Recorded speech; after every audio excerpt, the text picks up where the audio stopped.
Shalom, selamat pagi sahabat GACC, salam anugerah, salam pengharapan, salam dalam kasih Tuhan kita Yesus Kristus. Selamat mengikuti ibadah pada pagi hari ini, dan mari sebelum kita mengikuti ibadah pada pagi hari ini kita satu di dalam doa. Terpujilah Bapa kekal, sumber segala kasih karunia dalam hidup kami. Selamat pagi Bapa, selamat pagi Yesus, selamat pagi Roh Kudus. Kami buka hati kami pada pagi hari ini untuk mendengarkan sabda firman-Mu. Namun sebelumnya kami mau membawa syukur kami, sembah kami di hadapan Tuhan. Engkau layak untuk menerima segala pujian hormat. Dalam nama Yesus, kami masuk dengan berani oleh kuasa darah anak domba Allah yang kudus. Haleluya, haleluya, thank you Jesus. Amin. Sahabat GACC yang diberkati oleh Tuhan Yesus Kristus, mari kita siapkan hati kita untuk bersyukur, memuji, dan meninggikan Tuhan di dalam penyembahan kita. Terima kasih Tuhan, sebab kasih setiamu Tuhan lebih daripada hidup, kebaikanmu tetap untuk selama-lamanya.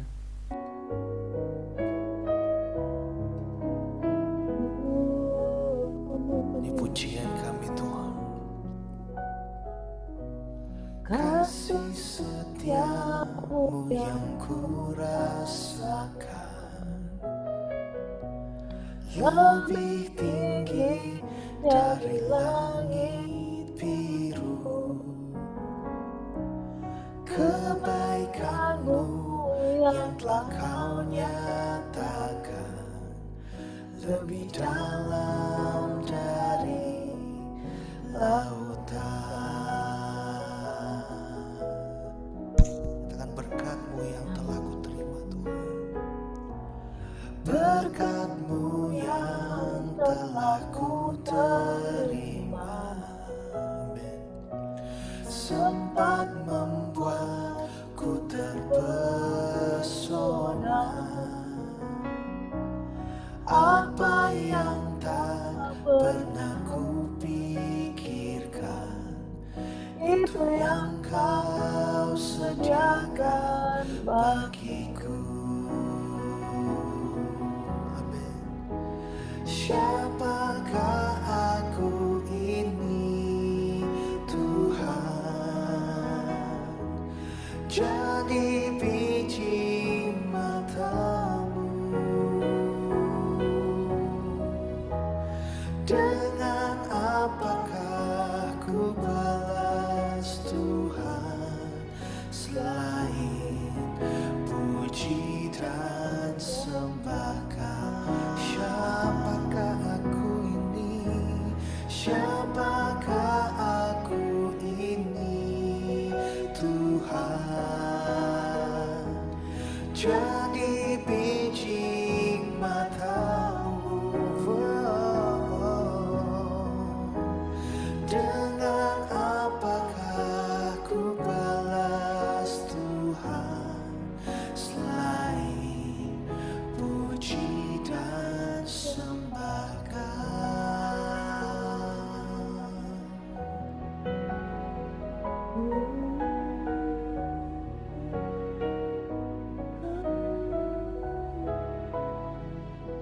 Kasih setiamu yang kurasakan.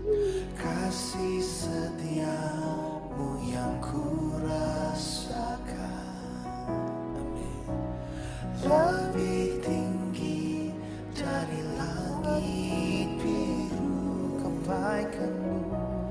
Kebaikanmu yang telah kau nyatakan lebih dalam dari lautan.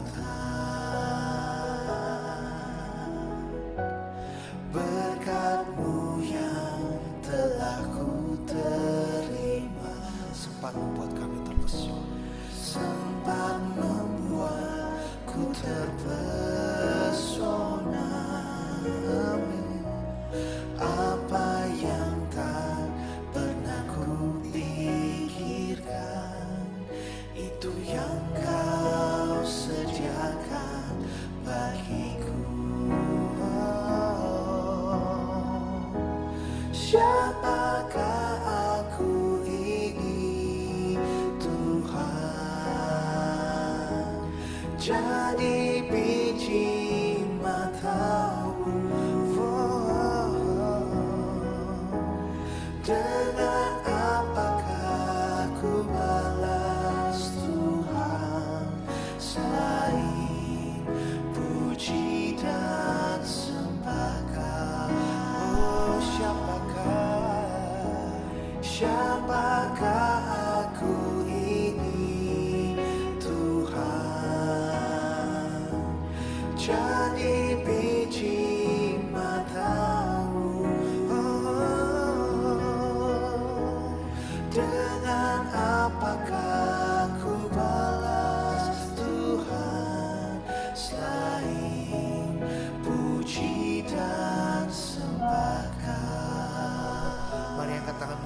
Bersama saudara katakan, siapakah aku ini ya Tuhan?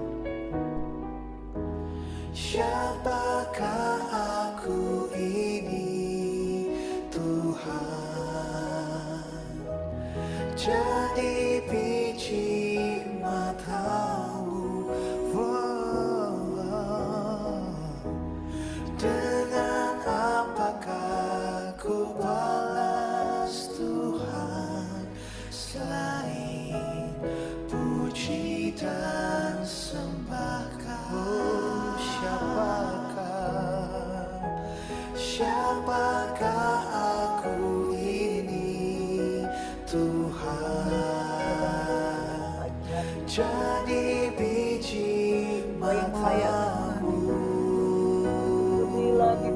Awak kami dengan apakah ku balas Tuhan orang-orang yang dapat membalaskan. puji dan sembah Kau? Oh, siapakah aku ini Tuhan? Jadi biji matamu, dengan apakah ku balas Tuhan selain puji dan sembah? Sekali lagi, siapakah aku ini? Siapakah aku ini Tuhan? Jadi biji matamu, dengan apakah ku balas Tuhan selain puji dan sembah Kau? Selain puji dan sembah Kau, selain puji dan sembah Kau. Sembah kami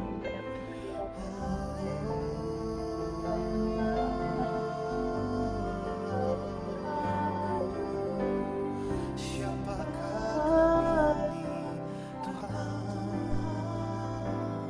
Karena Kau mengangkat kami, karena Kau memulihkan kami, kami menjadi berharga di mata-Mu Tuhan. Yesus Tuhan. Terima kasih Tuhan. Saat ini kami ada untuk menjadi penyembah-Mu Tuhan. Bapak, terima kasih buat pagi hari ini. Setiap perbuatan-Mu Inilah sembah syukur kami, sujud kami di hadapan hati kami. Dengan mengangkat tangan kami, mengangkat hati kami. bagi Kami menyadari dunia ini, kami ada hari ini. Semua hanya karena anugerah dan kasih setia-Mu Tuhan. Engkau lebih dari hidup Tuhan. Engkau lebih dari segalanya Tuhan. Terima kasih Tuhan. Haleluya Yesus. Terima kasih Tuhan. Bapa, kami membawa syukur kami Tuhan. Kami mengangkat hati kami meninggikan Engkau Tuhan. Sebab kasih setia-Mu lebih daripada hidup. Kebaikan-Mu Tuhan tetap untuk selama-lamanya.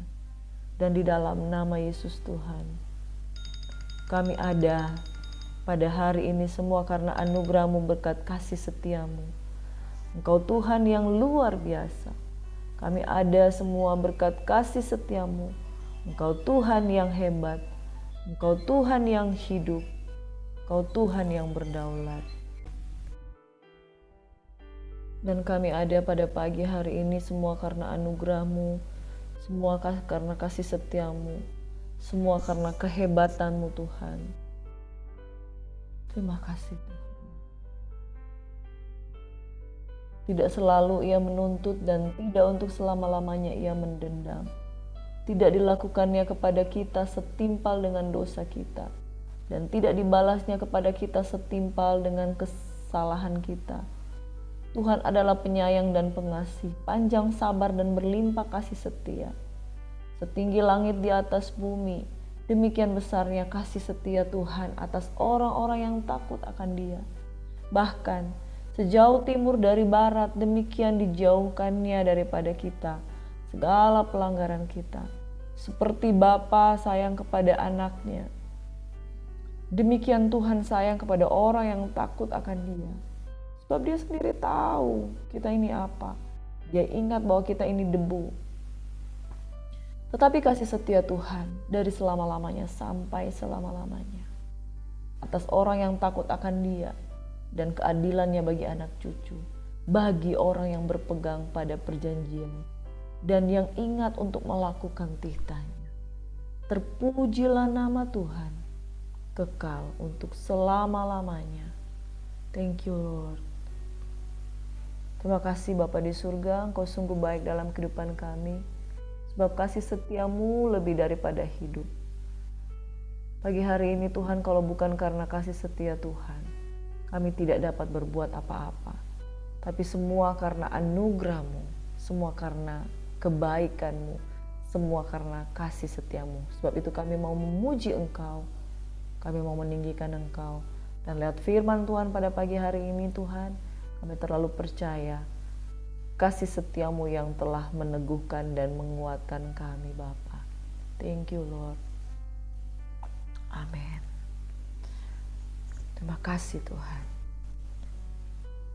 Sekali lagi shalom, selamat pagi sahabat GACC yang diberkati oleh Tuhan Yesus Kristus. Rahmat Tuhan selalu baru setiap pagi, kebaikannya tetap untuk selama-lamanya. Luar biasa kasih Tuhan. Saudara yang diberkati oleh Tuhan kita Yesus Kristus, kemarin saya sempat menghadiri ulang tahun dari Ibu Gembala yang ada di GBI, yang ada di Manado. Kami mendengarkan firman Tuhan yang luar biasa dari Ketua GBI, yaitu Bapak Vero Tunas, tentang kesudahan segala sesuatu sudah dekat. Karena itu, kuasailah dirimu dan jadilah tenang supaya kamu dapat berdoa. Jadi firman Tuhan itu dibagikan secara luar biasa, di mana tanda-tanda akhir zaman itu sudah sangat nyata ya saudara. Dan itu sebabnya kita harus berjaga-jaga, kita harus berdoa, dan melalui Ketua Badan Pekerja Daerah Gereja Betel Indonesia, Bapak Pendeta Vero Tunas, dia menguatkan dan meneguhkan kita. Ini adalah akhir, di mana akhir zaman yang paling akhir. Kita harus tetap setia. Jangan sampai kita hamba-hamba Tuhan didapati Tuhan tidak setia dan kita tidak mengenal tanda-tanda bahwa ini sudah di penghujung akhir zaman, saudara yang diberkati. Dan kita tahu bahwa menjadi orang percaya itu bukan langkah awal yang menentukan, tetapi langkah akhir. Kesudahan segala sesuatu sudah dekat. Bagaimana apabila kesudahan segala sesuatu sudah dekat dan kita sudah ada di penghujung, dan tiba-tiba Tuhan dapati kita tidak setia sampai akhir? Mari kita tetap setia, amin. Nah, ketika saya ada di ibadah ulang tahun dari Ibu Gembala GBI Marko Duta kemarin, kami menyebutnya Mam, dia di usia yang ke-66 tahun, sungguh sukacita yang sangat luar biasa. Dan di momen itu saya ketemu dengan, saya lihat-lihat pendeta ini kayak saya kenal. Terus saya tanya, Kak Edi? Terus dia bilang, iya benar, kok kamu ingat saya? Iya, Kak Edi pasti udah lupa sama kami. Kami dulu di Manado Praise Center, saya dulu bertobat di Manado Praise Center karena lewat ajang Manado Praise Center itu ada banyak anak-anak muda yang mengalami lawatan Tuhan oleh karena gebrakan pelayanan dari YPK Hosana. YPK Hosana yang dipimpin oleh Kak Didi Mangindaan. Nah, Kak Didi Mangindahan itu di era tahun 99, itu 99 2000 saya bertobat pada waktu itu karena adanya ibadah ini Manado Praise Center. Adanya ibadah ini Manado Praise Center dan di situ saya ditangkap dan saya berkomunitas dengan teman-teman di Komsel Revival, dan salah satunya yang menjadi kakak-kakak rohani kami ini adalah Kak Edi, dan saya tahu dia pasti nggak ingat saya karena waktu itu Manado Praise Center itu penuh, banyak sekali orang, dan di Yayasan Hosana itu banyak hamba-hamba Tuhan, dan yang luar biasa pertama kali saya mengenal ini ibadah-ibadah yang luar biasa, ibadah-ibadah yang memuji dan menyembah dalam roh dan kebenaran, dan saya mengenal apa itu bahasa roh di sana, saya mengenal apa itu baptisan Roh Kudus, saya mengenal apa itu baptisan di sana tentang bagaimana kita mati, kita tuh mengenal Tuhan tuh harus mati.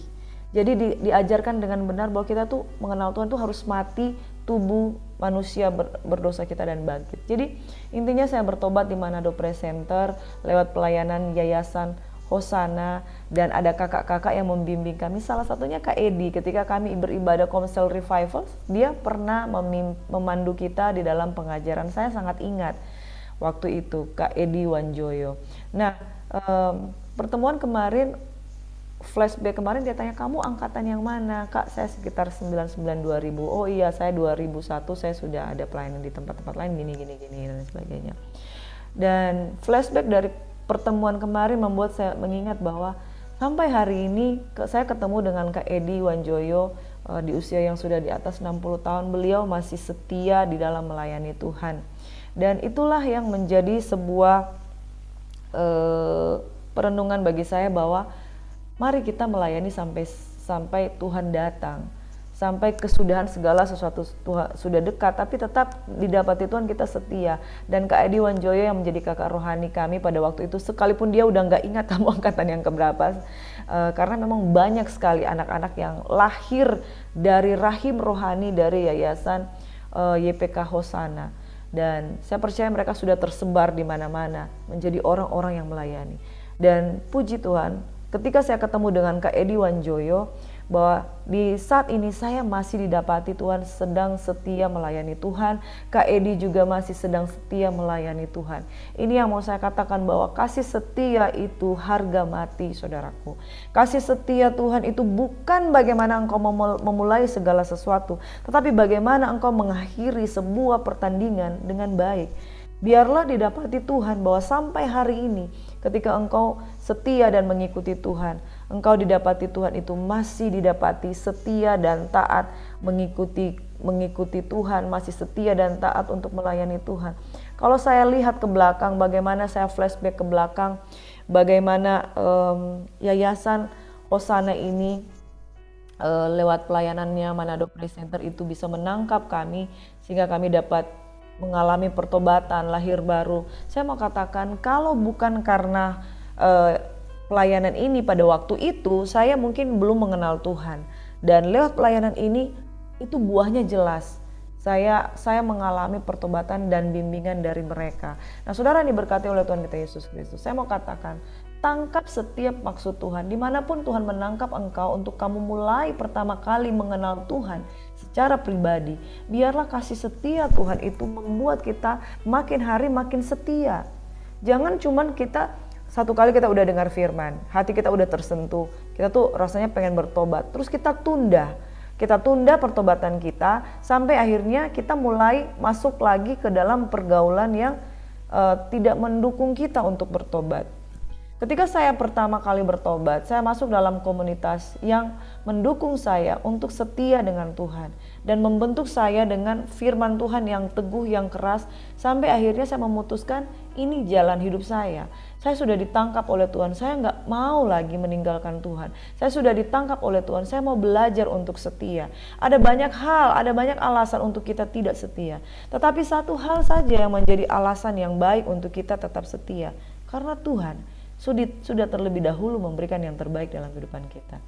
Dan saya sangat bersyukur, saya berdoa untuk Yayasan Hosana. Saya tidak tahu bagaimana perkembangan Yayasan Hosana sekarang, tapi dulu mereka telah menangkap ratusan anak-anak muda, bahkan mungkin ribuan jiwa anak-anak muda. Dan kalau mereka bertumbuh sama seperti saya pada hari ini, didapati Tuhan masih setia, saya percaya ini merupakan benih yang Tuhan sudah tanam puluhan tahun yang lalu.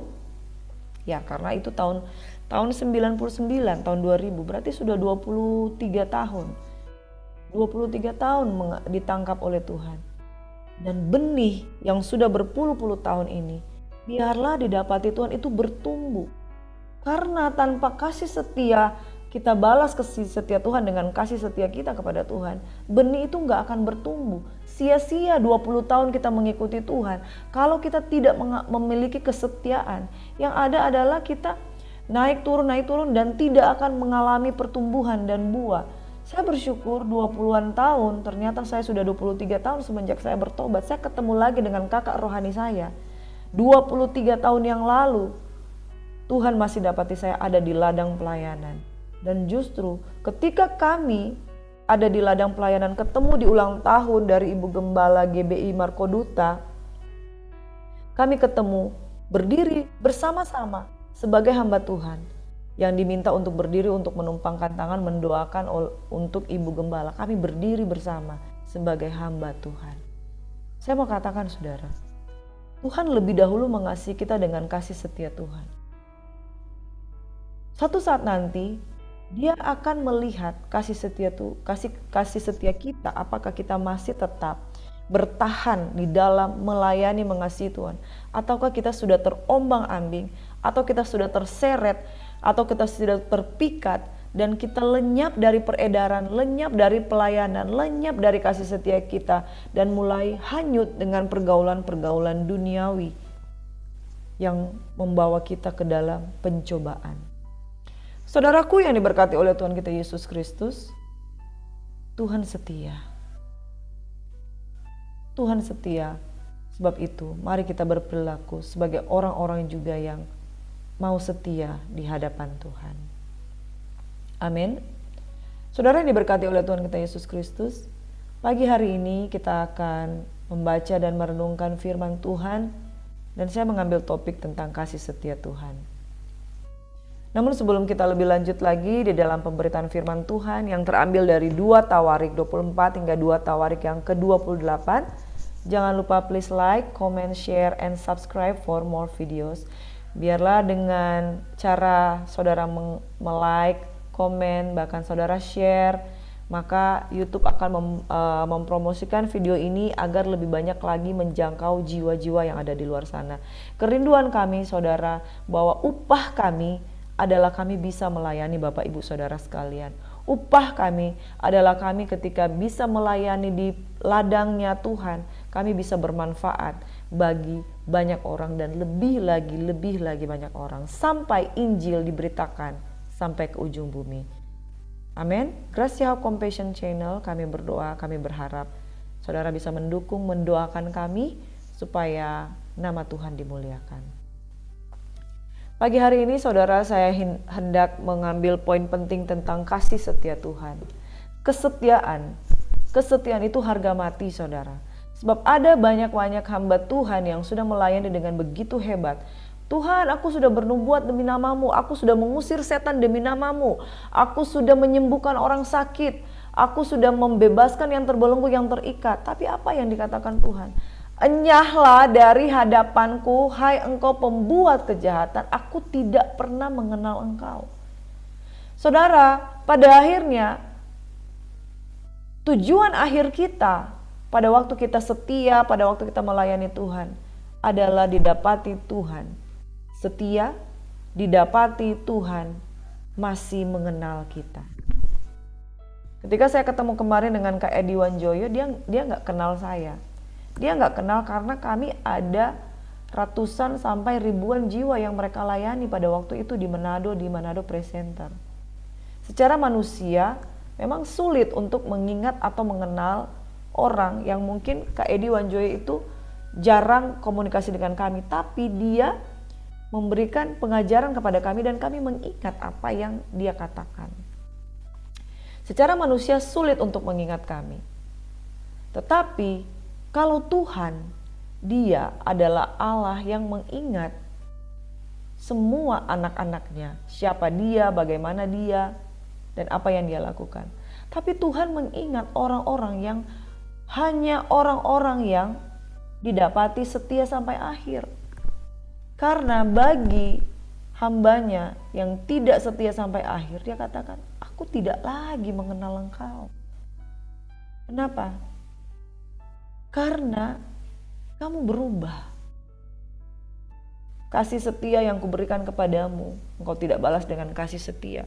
Di dalam Mazmur 103 ayat 17, but from everlasting to everlasting the Lord's love is with those who fear him, and his righteousness with their children's children. Amin. Kasih setia Tuhan itu kekal untuk selama-lamanya bagi mereka yang takut akan Dia. Dan kebaikannya tetap untuk anak-anaknya yang memegang ketetapan dan perintah-perintahnya. Amin. Saudara yang dikasih oleh Tuhan kita Yesus Kristus, kesetiaan itu harga mati. Sebab salah satu atributnya dari Tuhan, sifatnya Tuhan, yaitu Dia setia. Dia tidak bisa menyangkal dirinya, dia tidak bisa menyangkal kesetiaannya kepada Israel. Sekalipun Israel berbalik belakang kepada dia, dia tetap setia. Tuhan murka dengan dosa-dosa dari Israel, tetapi Tuhan setia. Tuhan setia dengan umat yang sudah Dia pilih, saudara. Bapa di mana yang tidak setia dengan anaknya? Tapi Bapa di surga adalah Bapa yang tegas. Kalau salah ya salah. Kesetiaan di dalam Tuhan itu adalah harga mati. Saudara yang diberkati oleh Tuhan kita Yesus Kristus. Kesetiaan itu adalah harga mati. Beberapa raja kita akan pelajari pada pagi hari ini. Ada Raja Yoas, ada Raja Amazia, ada Raja Uzia atau Azaria, ada Raja Yotam dan Raja Ahaz. Nah, karakteristik dari raja-raja Yehuda sebenarnya satu hal yang mirip dalam diri mereka, bahwa mereka itu kebanyakan didapati Tuhan setia untuk memelihara ibadah-ibadah di rumahnya Tuhan. Beberapa waktu yang lalu kita juga sudah bahas tentang siapa itu Raja Yoas di kitab 2 Raja-Raja. Raja-raja dari Israel dan raja-raja Yehuda sudah kita pelajari.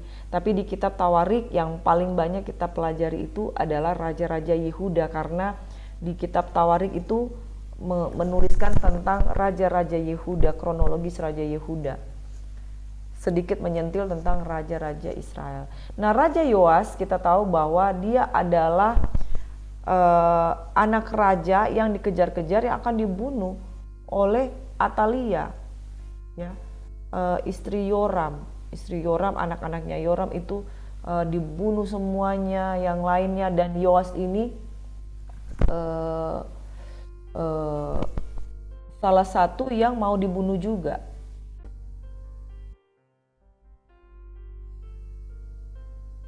Jadi Raja Yehuda itu Yoram menikah dengan anak Raja Israel yaitu Atalia. Salah satu anak mereka itu Ahazia. Nah, pada waktu Yehu dibangkitkan di Israel untuk membinasakan keturunan dari Ahab, kebanyakan anak-anak Ahab itu dibunuh. Nah, Atalia ini salah satu anak Ahab menjadi istri dari Raja Yehuda yaitu Yoram. Anak mereka Ahazia, Raja Yehuda, memerintah sebagai Raja Yehuda. Dan ketika Atalia, ibu Ahazia, melihat bahwa anaknya sudah mati, yaitu Ahazia sudah mati, bangkitlah ia membinasakan semua keturunan raja. Ini sangat mengherankan. Dia membinasakan semua keturunan raja. Ini Atalia ini, anak dari Ahab, istri dari Raja Yehuda Yoram. Tetapi Yoseba, anak perempuan Raja Yoram atau saudara perempuan Ahazia, mengambil Yoas. Yoas itu anak dari Raja Ahazia, Raja Yehuda. Jadi tantenya Yoas.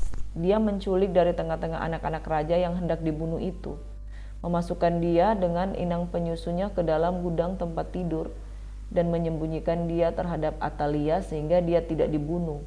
6 tahun lamanya bersama perempuan itu bersembunyi di rumah Tuhan Jadi 6 tahun Yoas ini disembunyikan, dan pada tahun usia yang ke-7 dia menjadi anak raja. Berarti anak ini dibawa lari pada waktu usianya berumur 1 tahun. Jadi Atalia ini berarti adalah neneknya dari Yoas. Kenapa dia pengen membunuh keturunan dari Raja Yehuda? Tidak dijelaskan di Alkitab kenapa Atalia ingin membunuh keturunan dari Raja Yehuda. Dapat diduga bahwa karena dia anak dari Raja Israel. Dia ingin menguasai Israel dan Yehuda. Itu sebabnya keturunan dari Yoram, suaminya sendiri, anak-anak raja, yaitu Ahazia dan kakak adiknya itu ingin dimusnahkan, ingin dibunuh. Dan supaya mungkin dia memerintah sebagai ratu. Karena dia adalah keturunan dari Raja Israel dan dia meneruskan garis keturunan Yehuda. Kalau itu mengerucut kepada dia dan semua keturunan dari Yoram itu meninggal, dia bisa memerintah dan Israel disatukan dan ada di bawah pemerintahan si Atalia, Ratu Atalia ini. Tetapi anak dari Ahazia ini anaknya. Anak dari Ahazia itu Yoas. Itu diselamatkan oleh tantenya Yoas, yaitu adiknya Ahazia, anak perempuan Raja Yoram. Nah, Yoas ini diurus bersama dengan Imam Yoyada.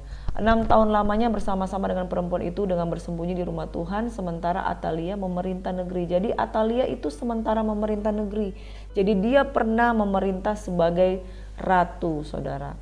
Dan kemudian dia memerintahkan Imam Yoyada yang mengurus anak raja tersebut, kemudian meminta dukungan supaya pada tahun yang ke-7, di umurnya yang ke-7 dari Yoas, Yoyada mengundang para kepala pasukan 100 dan orang kari, kemudian mereka datang ke rumah Tuhan, lalu kemudian mengangkat anak raja itu untuk menjadi raja dari suku Yehuda. Dan saudara diberkati oleh Tuhan kita Yesus Kristus, singkat cerita Atalia atau ratu yang sempat di Israel memerintah di Yehuda juga, dia dibunuh. Kemudian mereka menangkap, kemudian Yoyada mengikat perjanjian dengan Tuhan dan raja dan rakyat, kemudian mereka menjadi umat Tuhan dan Yoas kemudian diangkat sebagai raja. Mungkin itu sekilas yang dapat saya ceritakan tentang Yoas, dari latar belakangnya bahwa dia adalah keturunan Yehuda langsung yang juga hampir terancam dibunuh, tapi karena dilindungi oleh Yosebat dan tantenya dan juga Imam Yoyada, maka dia boleh menjadi raja. Yoas melakukan apa yang benar di mata Tuhan selama hidup Imam Yoyada. Dia hidup oleh karena kasih karunia Tuhan. Kalau bukan karena Yosebat dan Imam Yoyada, dia tidak mungkin dapat tetap hidup, saudara. Dan selama hidupnya ketika dia bertumbuh, dia menjadi seorang yang juga melakukan pembaruan di Israel karena dia mengumpulkan uang untuk membangun rumahnya Tuhan. Dan dia setia hanya selama hidup Imam Yoyada. Dari kecil dia diselamatkan, dari umur 1 tahun sampai 6 tahun, kemudian di umur yang ke-7 tahun dia diangkat menjadi raja. Dan selama beberapa tahun lamanya, selama Imam Yoyada hidup, dia melakukan pembangunan rumah Tuhan. Tapi apa yang terjadi? Yoyada menjadi tua dan lanjut umur, lalu matilah ia. 130 tahun umurnya ketika ia mati. Sesudah Yoyada mati, ayat 17, pemimpin-pemimpin Yehuda datang menyembah kepada raja. Orang kalau disanjung memang bisa berubah ya, saudara.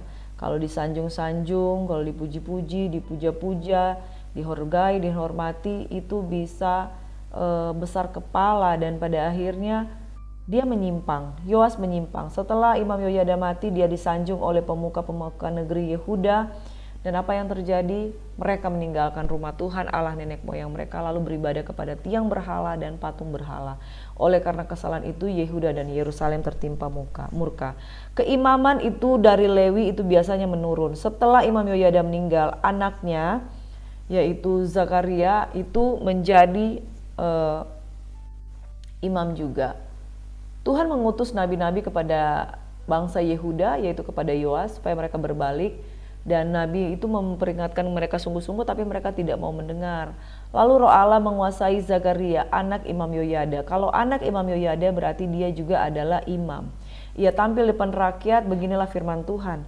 Mengapa engkau melanggar perintah Tuhan? sehingga kamu tidak beruntung oleh karena kamu meninggalkan Tuhan. Ia pun meninggalkan kamu. Nah, di dalam ayat yang ke-22 dikatakan, Raja Yoas tidak mengingat kesetiaan yang ditunjukkan Yoyada. Raja Yoas tidak mengingat kesetiaan yang ditunjukkan Yoyada, ayah Sakaria itu terhadap dirinya. Lalu dibunuhnya anak Yoyada itu. Pada saat kematiannya, Sakaria bersuruh, semoga Tuhan melihatnya dan menuntut balas. Pergantian tahun tentara Aram maju menyerang Yoas dan masuk ke Yehuda dan Yerusalem. Dari bangsa itu semua pemimpin habis dibunuh mereka dan segala jarahan dikirim mereka kepada raja negeri Damsyik. Walaupun tentara negeri Aram itu datang dengan sedikit orang, namun Tuhan menyerahkan tentara yang sangat besar kepada mereka.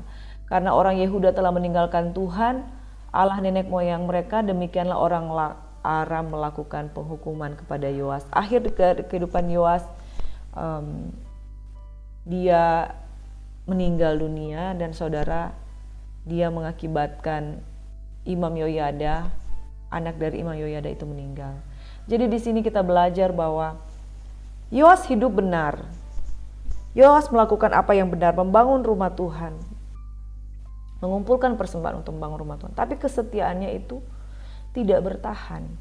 Kesetiaannya lenyap setelah dia disanjung-sanjung oleh pemuka agama Yehuda. Saudara, yang Tuhan kehendaki adalah kasih setia, bukan korban sembelihan, bukan seberapa banyak saudara engkau membangun gereja dengan uangmu, bukan seberapa banyak engkau memberikan persembahan. Tapi kasih setia itu seperti selembar kertas tipis saudara, yang hari ini ada, besok udah gak ada. Salah satu atribut Tuhan, salah satu sifat Tuhan adalah kasih setia. Dan dia mencari orang-orang juga yang mau setia dengan Tuhan. Beberapa juga raja-raja yang hidup setelah Raja Yoas, itu ada Raja Amasya, Raja Uzia, Raja Yotam, Raja Ahaz. Dari kelima raja ini yaitu Yoas, Amasya, Uzia atau Azaria, Yotam, dan Ahaz. Mereka semua adalah raja-raja yang luar biasa kecuali Raja Ahaz yang hidup seperti orang Israel yang memang betul-betul menyembah Baal. Tetapi empat raja yang ini yaitu Raja Yoas, Raja Amazia, Raja Uzia, Raja Yotam, empat raja ini adalah raja yang masih memiliki kesetiaan kepada Tuhan. Tetapi kesetiaan mereka juga tidak bertahan lama, tidak sampai akhir. Mereka melalui kehidupan yang diawali dengan bernyala-nyala dengan Tuhan, diawali dengan setia dengan Tuhan, tetapi akhir kehidupan mereka didapati tidak setia, saudara. Raja Yoas membunuh Imam Zakaria. Raja Amasya di ayat 2 dikatakan ia melakukan apa yang benar di mata Tuhan, tapi tidak dengan segenap hati. Amasya umur 25 tahun pada waktu ia menjadi raja, dan selama 29 tahun ia memerintah di Yerusalem. Nama ibunya ialah Yoadan dari Yerusalem. Segera sesudah kuasa kerajaan itu kokoh di tangannya, pegawai-pegawainya yang telah membunuh ayahnya, yaitu Yoas, dibunuh oleh Raja Amasya. Di ayat 21, majulah Yoas Raja Israel. Nah, Yoas ini bukan Yoas Yehuda, karena Yoas dari Raja Yehuda itu sudah meninggal. Makanya saudara, ketika saya juga membaca merenungkan firman Tuhan dari kitab 2 Raja-Raja dan kitab 2 Tawarik ini, saya mendapati bahwa kita perlu sangat mengenal firman Tuhan, karena di Alkitab itu kadang ada nama dua raja yang namanya sama tapi berdekatan hidupnya. Kayak Yoas Raja Yehuda meninggal, ada Yoas Raja Israel yang dibangkitkan. Yoram adalah raja yang ada di Yehuda, ada juga Yoram nih raja yang ada di Israel. Nah, saudara yang diberkati, di ayat 22 dikatakan Yehuda terpukul kalah oleh Israel sehingga masing-masing lari ke kemahnya. Jadi ketika Yoas Raja Israel dibangkitkan untuk berperang dengan Raja Amasya, Yehuda mengalami kekalahan, terpukul oleh Israel. Raja Israel menangkap Amazia, Raja Yehuda, anak Yoas bin Yoahaz. Yoas menangkap Amazia, anak Yoas. Jadi Yoas menangkap anak Yoas Yehuda. Lalu Yoas Israel membawa dia ke Yerusalem. Dia membongkar tembok Yerusalem dari pintu gerbang Efraim sampai pintu gerbang sudut 400 hasta panjangnya. Panjang juga ya, dinding yang dibongkar. Makanya pada waktu Nehemia kembali beberapa puluh tahun kemudian, Beberapa puluh tahun kemudian Nehemia kembali, ia membangun tembok Yerusalem karena di dalam peperangan dengan antara Raja Yehuda dan Israel saja tembok sudah dibongkar. Apalagi ketika raja-raja Yehuda itu ada berapa lagi Raja Yehuda, tambah pembuangan di Babel, tambah peperangan dari orang Babel, itu memang tembok Yerusalem itu sudah hancur-hancur sampai Nehemia harus membangunnya kembali. Beberapa kali terjadi pemulihan pembangunan di rumah Tuhan, salah satunya juga dengan adanya Raja Yosia. Jadi beberapa kali baitnya rumah Tuhan itu dirusak, Yerusalem dirusak, tetapi ada raja-raja yang dibangkitkan untuk membangun kembali. Nah, saudara diberkati, sesudah itu ia mengambil emas, perak dan segala perkakas yang terdapat dalam rumah Allah yang berada di pengawasan keluarga Obed Edom. Juga perbendaharaan istana raja dan orang-orang sandera, kemudian pulanglah ia ke Samaria. Amasya bin Yoas, Raja Yehuda, masih hidup 15 tahun lamanya sesudah Yoas bin Yoahas, Raja Israel mati. Raja yang berikutnya Raja Uzia. Raja Uzia namanya disebut juga Azaria. Dia hidup di zaman di mana ada imam juga bernama Azaria. Jadi Raja Azaria, nama lainnya Uzia, dia hidup dengan bersamaan waktunya dengan imam juga yang disebut Imam Azaria.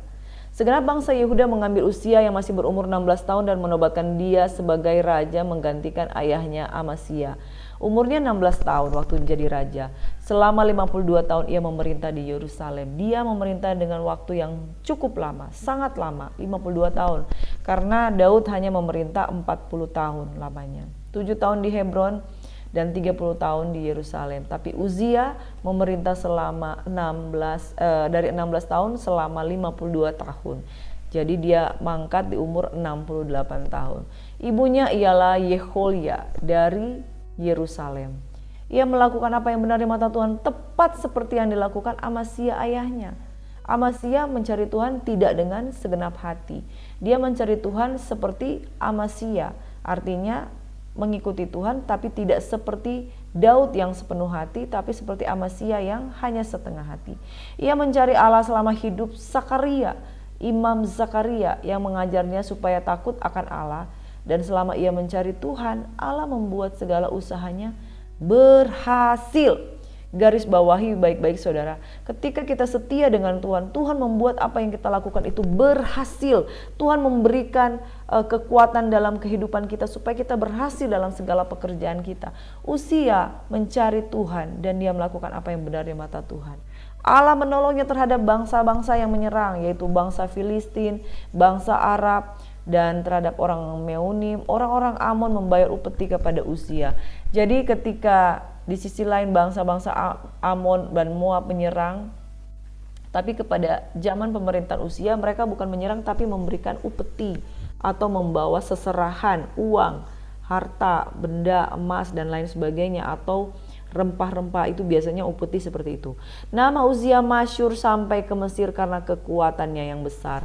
Setelah menjadi kuat, ia menjadi tinggi hati sehingga ia melakukan hal yang merusak. Saudara yang diberkati, setelah ia menjadi kuat, ia menjadi tinggi hati. Tinggi hati mendahului kehancuran, kecongkakan mendahului kehancuran. Orang yang tinggi hati, dia pasti akan mengalami kejatuhan. Ia menjadi kuat, ia menjadi tinggi hati. Ia melakukan hal yang merusak. Ia berubah setia kepada Tuhan Allahnya dan memasuki bait Tuhan untuk membakar ukupan di atas mezbah pembakaran ukupan. Di zaman itu saudara ya, kalau untuk membakar ukupan itu tugasnya para imam. Tidak bisa kalau raja-raja yang mempersembahkan ukupan, karena itu ada porsinya masing-masing. Makanya ketika dia membakar ukupan, bagi kita mungkin di zaman sekarang, apa salahnya membakar ukupan? Itu bukan tugasnya. Ada imam yang disiapkan, ditetapkan Tuhan untuk membakar ukupan, dan mereka membakar ukupan itu juga ada syarat-syarat kekudusan dan tidak sembarangan saudara. Nah, ketika raja membakar ukupan, mungkin secara manusia dia kan raja, hak prerogatif atau terserah dia mau melakukan apa. Tapi Tuhan tidak berkenan dengan hal seperti itu, karena Tuhan juga adalah Tuhan yang menyelidiki mata dan batin manusia. Amin. Tuhan juga yang menyelidiki mata dan batin manusia, karena Uzia didapati Setelah dia menjadi kuat, ia menjadi tinggi hati. Betapa saudara kita harus menjaga kehidupan kita didapati Tuhan berkenan dan benar di mata Tuhan. Amin.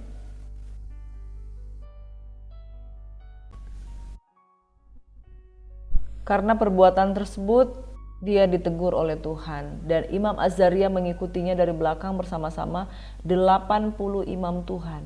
Orang-orang yang tegas. Mereka nggak peduli ini raja atau bukan, ini orang yang hebat atau bukan.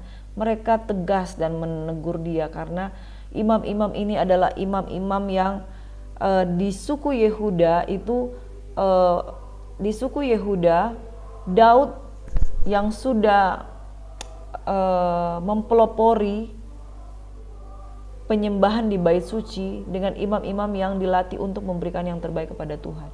Makanya keturunan dari para imam yang ada di Yehuda adalah orang-orang yang menjaga bait suci. Dan Imam Azaria bersama dengan 80 orang itu yang orang-orang yang tegas. Mereka bukan orang yang sembarangan. Mereka imam-imam yang sangat strict dengan ketentuan yang ada, saudara yang diberkati oleh Tuhan Yesus Kristus. Nah, saudara yang diberkati oleh Tuhan kita Yesus Kristus, mereka berdiri di depan Raja Uzia dan berkata kepadanya, "Hai Uzia, engkau tidak berhak membakar ukupan kepada Tuhan. Hanya imam keturunan Harun, keturunan imam besar yang telah dikuduskan, yang berhak membakar ukupan." Karena imam itu ada banyak, ada imam Lewi dan ada imam keturunan Harun. Harun adalah keturunan Lewi, tetapi golongan Harun adalah golongan imam besar. Jadi yang masuk di dalam golongan Imam Harun, golongan imam besarlah yang boleh mempersembahkan ukupan. Dia katakan, "Keluarlah dari tempat kudus ini karena engkau telah berubah setia. Engkau tidak akan memperoleh kehormatan dari Tuhan Allah karena hal ini." Tetapi Uzia dengan bokor ukupan di tangannya untuk dibakar, dia menjadi marah. Sementara marah meluap terhadap para imam, timbullah penyakit kusta pada dahinya di hadapan para imam di rumah Tuhan dekat mezbah pembakaran ukupan. Oleh karena engkau telah berubah setia. Sekali lagi saudara, tentang kesetiaan dari para raja. Amazia menyembah Tuhan tidak dengan segenap hati. Uzia menyembah Tuhan sama seperti ayahnya Amazia, artinya dia fokus dengan Tuhan tapi tidak dengan segenap hati. Dan ketika dia menjadi kuat dan dia menjadi tinggi hati, dia berubah setia. Saudara, ukuran dari hubungan dengan Tuhan adalah kasih setia. Kasih setia itu bukan sekedar kamu masih ada melayani, kamu masih hidup dengan Tuhan, tetapi kasih setia itu berbicara penghormatan.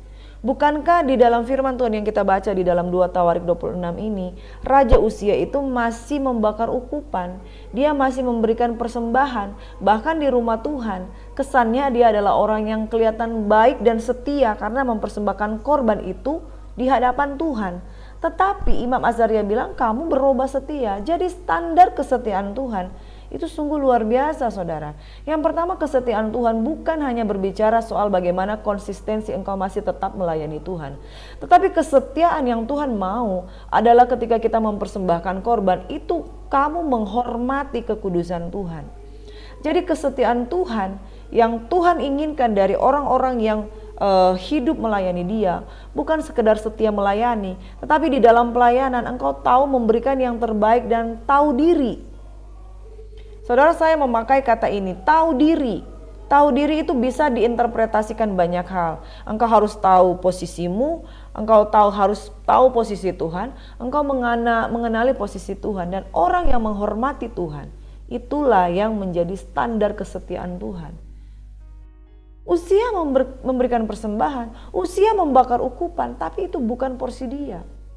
Karena porsi dia itu adalah raja, tapi porsi untuk mempersembahkan korban ukupan itu adalah imam. Dan imam juga bukan imam Lewi yang biasa. Imam Lewi yang biasa, kalau Bani Asaf, Bani Kehat, Bani Yedutun, Bani Heman, mereka ada tugas masing-masing. Ada yang bertugas memuji, ada yang bertugas bernubuat, ada yang bertugas menjaga pintu gerbang, ada yang bertugas mengangkat perabot-perabot rumah Tuhan. Itu imam Lewi yang biasa. Tapi imam Lewi dari keturunan Harun, mereka yang mempersembahkan korban di depan ruang kudus, di depan ruang maha kudus, di dalam ruang kudus, saudara. Jadi saudara, kasih setia Tuhan yang pertama setia sampai akhir melayani Tuhan. Yang kedua setia di hadapan Tuhan dan didapati hormat, tahu diri di depan Tuhan, tahu menempatkan diri kita itu siapa. Seringkali banyak di antara kita yang karena kita sudah dengan bangganya merasa diselamatkan dengan nama Yesus, di mana-mana darah Yesus, di mana-mana dalam nama Yesus, di mana-mana bilur Yesus menyembuhkan. Memang didapati seperti orang-orang yang takut akan Tuhan. Tetapi apakah ada rasa hormat terhadap hadirat Tuhan? Jadi ada kategorinya. Saudara, kesetiaan itu ada kategorinya, bukan sekedar setia. Engkau ada masih melakukan pelayanan di rumah Tuhan. Tapi kasih setia yang diinginkan oleh Tuhan adalah penghormatan, pengudusan, pemuliaan hadirat Tuhan dalam engkau melayani Tuhan. Saudara, Saul itu orang yang melayani Tuhan. Saul itu berdiri atas nama Tuhan untuk berperang dengan orang Amalek, dengan orang Filistin dan lain sebagainya. Tetapi dia mendapat teguran Tuhan karena dia tidak memperlakukan dengan baik terhadap barang-barang penjarahan yang dikhususkan untuk Tuhan. Jadi hati-hati dalam kekudusan. Kekudusan itu bukan semau-mau kita, saudara. Kasih setia Tuhan yang lebih dalam lagi adalah kita menghormati kekudusan Tuhan dan tahu diri di hadapan Tuhan. Kita itu siapa? Kita umat tebusan. Kita hanya cabang yang dicangkokkan. Kalau hanya cabang yang dicangkokkan, jangan sombong dan jangan sembrono. Ya, oke, saya memakai kata ini. Jangan sembrono dalam hadirat Tuhan. Respect your God. Ini adalah level tingkat kasih setia Tuhan yang Tuhan mau dari kehidupan Raja Uzia. Itu sebabnya Uza ketika membawa bait suci, tabut Tuhan kembali ke rumah Tuhan di Yerusalem pada waktu diperintahkan oleh Daud untuk memerintahkan tabut Tuhan dari Kiryat Yearim menuju ke Yerusalem, dia memegang tabut Tuhan karena tergelincir. Ya namanya kalau tergelincir, ditahan dong supaya tidak tergelincir ya. Ditahan supaya tidak tergelincir dan tidak tergelincir dan tidak jatuh. Tapi apa yang terjadi? Tuhan murka. Usaha meninggal saat itu juga. Saudara, yang Tuhan cari kasih setia yang menghormati hadirat Tuhan. Raja Yotam berumur 25 tahun pada waktu menjadi raja dan 16 tahun lamanya memerintah Yerusalem, ibunya Yerusa. Ia melakukan apa yang benar di mata Tuhan tepat seperti yang dilakukan Uzia, ayahnya. Hanya ia tidak memasuki bait Tuhan. Jadi dia jauh lebih baik sedikit. Saudara yang diberkati oleh Tuhan kita Yesus Kristus, anak-anak dari Raja Yehuda menjadi Raja Yehuda. Dan ketika mereka mengikuti Tuhan, ada kategorinya di sini.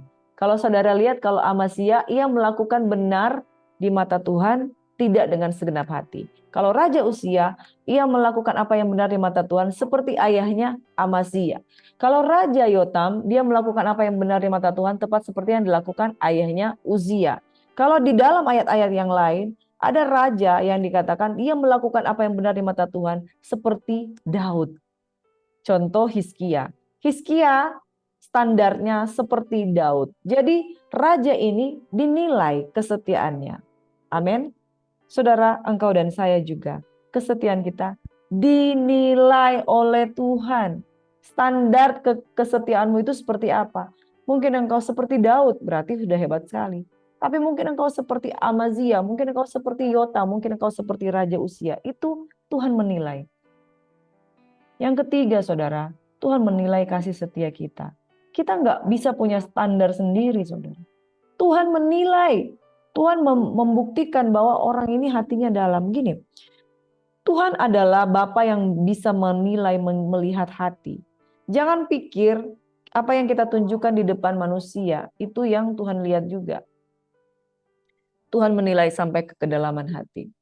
Di dalam riwayat Yotam, segala peperangan dan tingkah langkahnya semuanya itu tertulis dalam kitab Raja-Raja Israel dan Yuda. Tidak banyak diceritakan tentang Raja Yotam. Umur 25 tahun pada waktu dia menjadi raja dan 16 tahun ia memerintah di Yerusalem. Kurang lebih dia 41 tahun sudah meninggal. Jadi mati muda. Nah, Raja Ahaz dia tidak hidup menurut Daud atau menurut ayahnya, tapi ia hidup menurut kelakuan Raja Israel. Bahkan ia membuat patung-patung tuangan untuk para Baal. Salah satu raja yang sangat tidak berkenan kepada Tuhan itu Raja Ahaz. Raja yang lain itu yang paling jahat itu juga ada, Raja Manasye. Jadi dari raja-raja ini Tuhan menilai, Tuhan memperhitungkan apa yang mereka buat yang baik. Kalau mereka bertobat, bahkan Raja Ahab ketika dia bertobat, Tuhan memperpanjang umurnya. Dan kebinasaan dilakukan pada zaman sesudah Raja Ahab, yaitu pada zaman anak-anak Ahab, Yehu bangkit dan memusnahkan keturunan dari Raja Ahab. Sebab itu Tuhan menyerahkan Raja Ahaz ke dalam tangan Raja orang Aram. Bukan hanya orang Aram, tetapi juga kepada orang Asyur dan juga orang-orang Damsyik. Itu membuat dia terseret di dalam penyembahan berhala yang sangat banyak. Raja Yoas, Amasya, Raja Uza atau Azaria, Yotam dan Ahaz. Demikian kisah kelima Raja Yehuda ini. Dan saya mau katakan bahwa Tuhan memberikan pelajaran pada kita hari ini. Tuhan mencari orang-orang yang memiliki kesetiaan dengan Tuhan. Amin. Jadi sekali lagi saya selalu mengulang untuk memberitahukan tentang silsilah dari raja-raja Yehuda ini, yaitu setelah Daud Salomo ada Rehabeam, setelah Rehabeam ada Abia, setelah Abia ada Asa, setelah Asa ada Raja Yosafat dan juga Yoram bin Yosafat. Dan hari ini keturunan dari Ahazia yaitu Yoas yang kita pelajari Amasya. Pada waktu Yoram meninggal, anak Yoram meninggal dunia, Ahazia, Atalia sempat memerintah, kemudian kekuasaannya direbut oleh cucunya sendiri Yoas melalui Imam Yoyada, karena itu memang garis keturunan yang sah itu adalah Yoas. Karena pada waktu Ahazia meninggal dunia, Atalia sempat ingin memerintah kerajaan Yehuda. Dengan maksud dia mungkin ingin menguasai juga sebagai keturunan dari Raja Israel, dia ingin menguasai Yehuda menjadi kekuasaan Israel. Yoas, Amasya, Uzia atau Azaria, Yotam, kemudian Ahaz. Setelah Ahaz, besok kita akan membahas tentang Hizkia. Kita sudah pernah belajar juga tentang Hizkia. Dan saya mau katakan saudara, dari garis keturunan bangsa Yehuda didapati lebih banyak raja yang setia dengan Tuhan. Standarnya adalah seperti Daud. Tetapi raja-raja yang lain itu standarnya mulai menurun. Contoh, Raja Yoas itu menurun kesetiaannya. Amasya itu hidup seperti Yoas dan sebagainya dan seterusnya. Kalau raja-raja Israel itu raja-raja yang kebanyakan terjebak dengan penyembahan berhala. Hanya beberapa di antara mereka yang melakukan kebaikan, tapi kebanyakan mereka itu menyembah berhala. Amin, saudara, ini yang kita perlu pelajari, bahwa menarik, sangat menarik mempelajari tentang raja-raja. Saudara, saya akan tutup dengan hal ini, bahwa di mana Tuhan mencari orang-orang yang berlaku setia. Yang pertama, saudara, kesetiaan itu memang Tuhan menilai apakah kita mau setia sampai akhir melayani Tuhan. Tapi tidak cuma di level itu. Kita harus masuk ke dalam level yang lebih lagi, yaitu menghormati kekudusan Tuhan. Orang seringkali gagal menghormati kekudusan Tuhan. Banyak orang yang betul-betul dia melayani sampai akhir hidupnya. Tetapi yang setia menghormati kekudusan Tuhan itu bisa dihitung dengan jari. Daud mengakhiri kehidupannya dengan kemuliaan sebagai raja. Karena di akhir kehidupannya dia didapati masih setia. Salomo didapati Tuhan berubah setia. Abia, Yoram, Ahazia, kebanyakan di akhir kehidupan mereka berubah setia. Tuhan mau kita setia, konsisten sampai akhir. Tuhan adalah penyayang dan pengasih, panjang sabar dan berlimpah kasih setia. Sifat Tuhan adalah setia, sebab itu dia mencari orang-orang yang juga mau setia dengan Tuhan. Tidak selalu ia menuntut, tidak untuk selama-lamanya ia mendendam, benar saudara. Kalau saya pelajari, bahkan Raja Ahab ketika dia mengambil keputusan untuk merendahkan diri, Tuhan dengar. Yosafat pernah menyimpang ketika dia bergaul dengan Raja Israel, kemudian mereka di Ramot Gilead mereka sama-sama berperang, membangun sekutu dengan Raja Israel, Tuhan tidak berkenan. Tetapi ketika dia diserang oleh Bani Amon dan Bani Moab, dia menjadi takut dan mengambil keputusan untuk mencari Tuhan. Dan Tuhan mendengar dia. Jadi kalau dikatakan tidak selalu ia menuntut, benar adanya. Bahwa Tuhan, kalau orang benar, orang datang itu sujud di kaki Tuhan, mengeluh di kaki Tuhan, berdoa, mencari wajah Tuhan, dia segera mendengar. Bahkan kalau saudara baca tentang Raja Babel, Nebukadnezar, pernah bertobat dan Tuhan mendengar. Jadi Tuhan itu, wow, Dia tidak mendendam. Tidak dilakukannya kepada kita setimpal dengan dosa kita. Dan tidak dibalasnya kepada kita setimpal dengan kesalahan kita. Tapi setinggi langit di atas bumi, demikianlah besarnya kasih setianya orang yang takut akan Dia. Sejauh timur dari barat, demikian dijauhkannya daripada kita pelanggaran kita. Seperti Bapa sayang kepada anaknya, demikianlah Tuhan sayang kepada orang yang takut akan Dia. Sebab Dia sendiri tahu apa kita. Dia ingat bahwa kita ini debu. Tetapi kasih setia Tuhan dari selama-lamanya sampai selama-lamanya atas orang yang takut akan Dia. Dan keadilannya bagi anak cucu, bagi orang-orang yang berpegang pada perjanjiannya, dan yang ingat untuk melakukan titanya. Sampai di sini saudara, saya mau katakan, setia sampai akhir bukan hanya sekedar sampai akhir melayani Tuhan, tapi respect your God. Cari cara untuk mengenal Tuhan. Bagaimana cara menghormati kekudusan Dia, berdoa dengan cara yang berkenan kepada Tuhan. Amin. Tuhan Yesus kiranya memberkati kita semua. Tuhan adalah penyayang dan pengasih, panjang sabar dan berlimpah kasih setia, dan Dia mencari orang-orang yang didapatinya setia sampai akhir. Bapak, kami berdoa buat pagi hari ini, kami siapkan Tuhan hidup kami untuk mengawali hari ini dengan syukur, dengan sukacita. Yang Engkau kehendaki adalah mencari orang-orang yang setia. Kesetiaan di hadapan Tuhan itu adalah harga mati. Kami sudah mempelajari kitab di mana di dalam kitab Raja-Raja, kitab Tawarik, bahwa Tuhan mengasihi Raja Yehuda dan Tuhan berjanji untuk mengokohkan kerajaan keturunan dari Daud.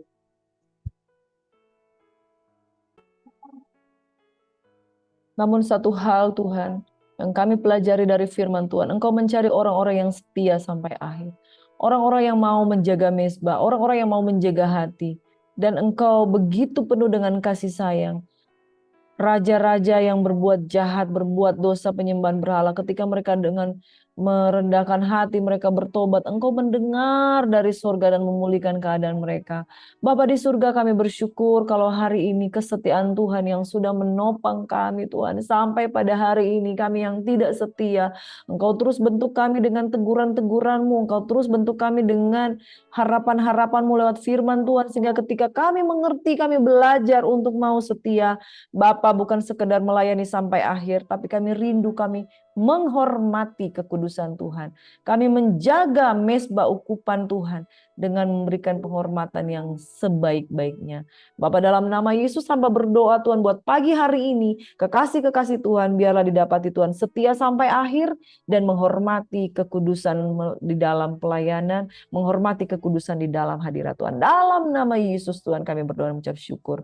Bapak, kami juga berdoa buat pagi hari ini, kami berdoa Bapa di surga secara khusus untuk Ibu Mona Saragi Sumbayang Tuhan.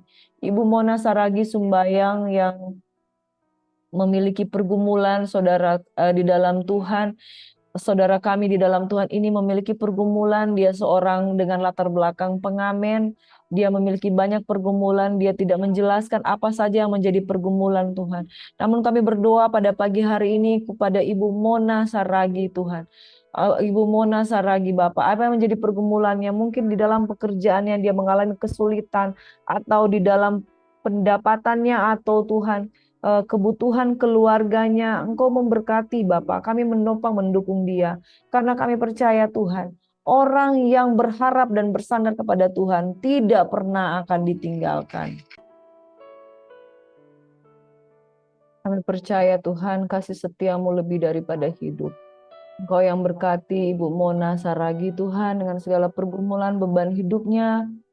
Engkau yang mengangkat, melepaskan beban hidupnya. Satu hal yang kami harus katakan bahwa Kristus adalah jawaban. Tidak ada jalan keselamatan di luar Tuhan. Dan di dalam Kristus Yesus kami percaya ketika Yesus hadir dalam kehidupan Ibu Mona Saragi. Ada pertolongan Tuhan, ada jawaban Tuhan, ada hikmat Tuhan. Seperti Salomo meminta hikmat dan dia menyelesaikan banyak perkara, kami berdoa Ibu Mona Saragi mendapatkan jawaban daripada Tuhan. Ini yang menjadi doa kami terus dukung, kami terus topang, biarlah jalan keluar ada tersedia bagi Ibu Mona agar dia dapat cakap untuk mengatasi persoalan pergumulannya dalam Yesus. Kami juga berdoa Bapa di surga untuk Ibu Leni Manaronsong Supit yang di dalam pemulihannya Tuhan. Dia sungguh-sungguh membutuhkan pertolongan yang berasal daripadamu Tuhan. Hingga lewat pasca operasi kanker yang ada Tuhan, Engkau memulihkan keadaannya dalam nama Yesus. Dalam nama Yesus. Engkau berkati juga Pak Erik Manaronsong agar setia dan tetap kuat di dalam menjalani proses pergumulan hidupnya. Kami juga berdoa secara khusus Tuhan untuk Papa dari Ian Sumarau yang mengalami sakit, pergumulan sakit di dalam kehidupannya. Bapak sembuhkan di dalam nama Yesus. Apapun yang sedang dia gumuli Tuhan, tubuhnya, keadaannya, kesehatannya, kiranya kekuatan yang berasal daripadamu memulihkan kehidupan dari papanya Ian dalam nama Yesus. Kami juga berdoa secara khusus untuk Ariel yang sedang studi di SMA Taruna.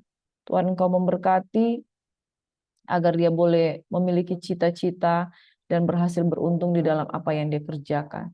Kami berdoa untuk Astrid Tuhan, untuk dia sementara mengandung, Tuhan memberikan kesehatan, kekuatan sehingga dia dapat proses kelahirannya nanti dibuat Tuhan lancar, berhasil dan beruntung. Beberapa bulan lagi, ada 2 bulan lagi Tuhan dia akan dengan prosesnya Tuhan, dia diberikan kesehatan, kekuatan, dia bisa Tuhan melewati masa-masa dia pregnancy periodnya ini Tuhan. Dalam nama Yesus Tuhan, kami berdoa memberkati Astrid Tuhan.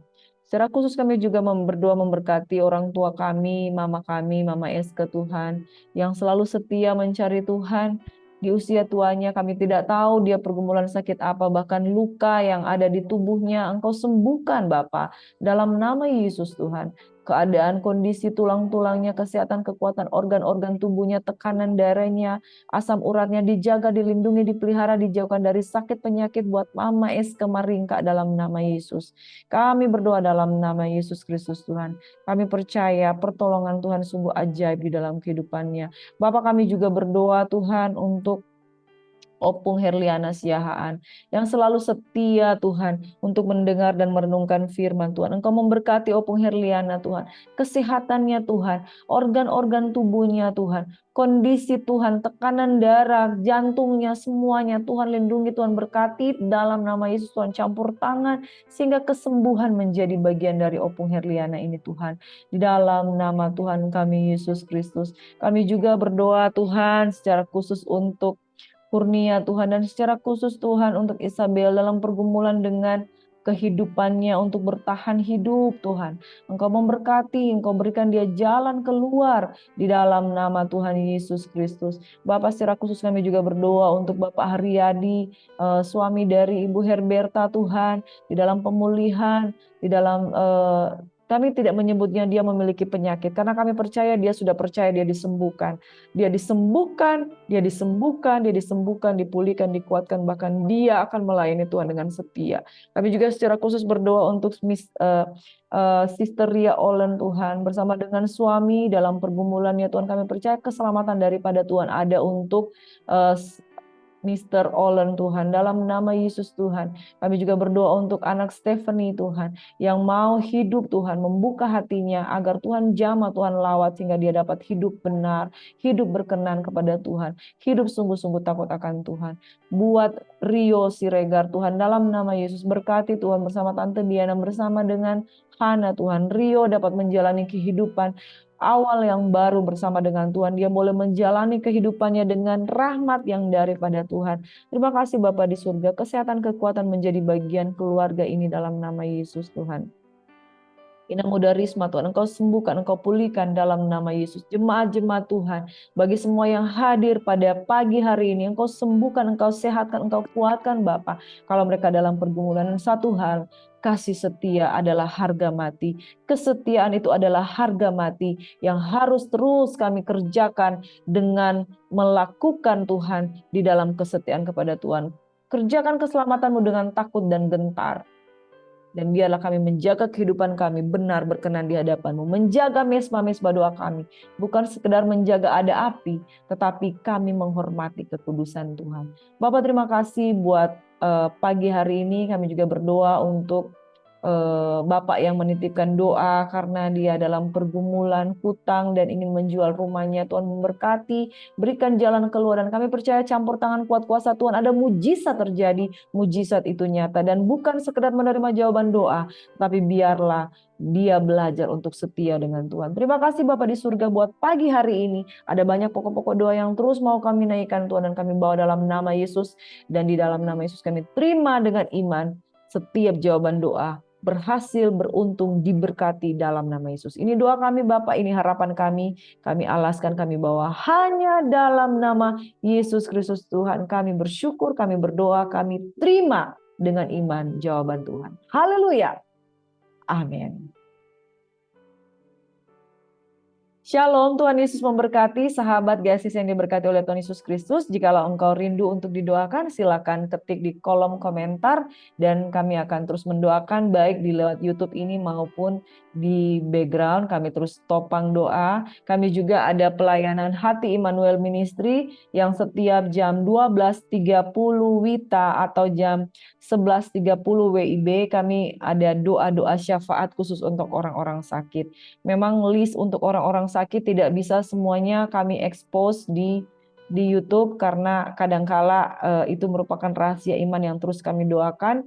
Dan setiap jam 12.30 kami ada pelayanan Hati Immanuel Ministry yang dibimbing oleh Ketua Ketua Umum yaitu Ibu Desira Rumayar Lonto. Setiap pagi ada doa subuh, setiap siang ada doa healing movement, dan juga setiap sore ada doa Thanksgiving, dan ada hari-hari tertentu ada ibadah Zoom. Jadi saudara-saudara yang rindu untuk didoakan, silakan ketik di kolom komentar, walaupun mungkin tidak selalu kami bawa doa-doanya di channel YouTube kami, karena ada yang sifatnya private dan tidak bisa kami expose, baik itu rahasia doanya ataupun nama-namanya. Namun satu hal, jikalau saudara rindu untuk didoakan, silakan ketik di kolom komen. Kami siap untuk mendoakan. Tuhan Yesus memberkati. Semoga pelayanan kami menjadi berkat.